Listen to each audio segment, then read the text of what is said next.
পাহাড়ের উপরে উঠতেছি, আপনারা দেখতে পাচ্ছেন পাহাড়িটা অনেক উঁচু। বেলাটা কোন দিকে যাচ্ছে নির্দেশনা করা যাচ্ছে না, আবার বেলাটা আকাশটা হালকা আবহাওয়ার কারণে ঢেকে বুঝতে পারতেছি না। আগে পাহাড়ের উপরে আমাকে উঠতে হবে।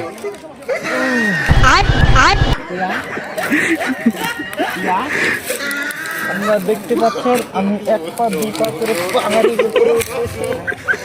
বিশাল জঙ্গল এখানে, আমাকে অনেক কষ্ট করে পাহাড়ের উপরে উঠতে হবে। এখান থেকে যদি পা পিছলে পড়ে যায় আপনাকে বাঁচার মতো কোনো ওয়ে না।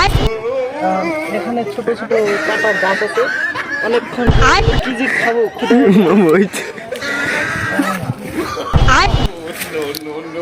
অনেক দূর পথ পাড়ি দিয়ে গেছে, আরো অনেকখানি পথ আছে, একটু আমাকে পাড়ি দিতে হবে। কিন্তু এদিকে যে আমার গাড়ি আছে